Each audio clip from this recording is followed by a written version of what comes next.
Pianeo da Master Rider con furore. Ringhio, grandissimo mister, come va? È il grande giorno oggi, eh? Sì, sì. Sei un po' teso, dimmi la verità. E anche noi, certo, se quasi 20 anni che non diamo i mondiali. Ma vedrai che con le nostre pizze vi tireremo, con le nostre pizze vi tireremo sul ora che ha finito sta frase passano altri 20 anni. Andrà tutto benissimo, tutto benissimo. Quante pizze?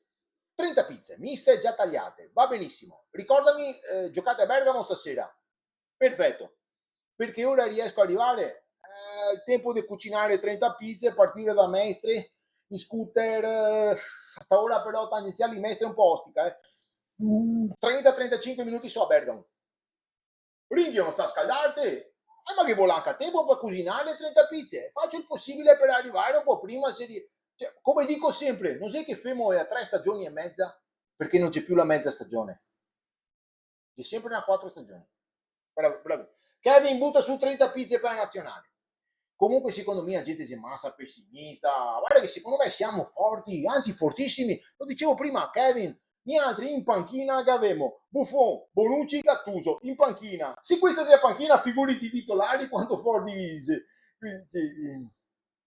ah ma non giocate voi, ah siete lo staff, peccato perché sarebbe servito, leggo qua che si tutti infortunati.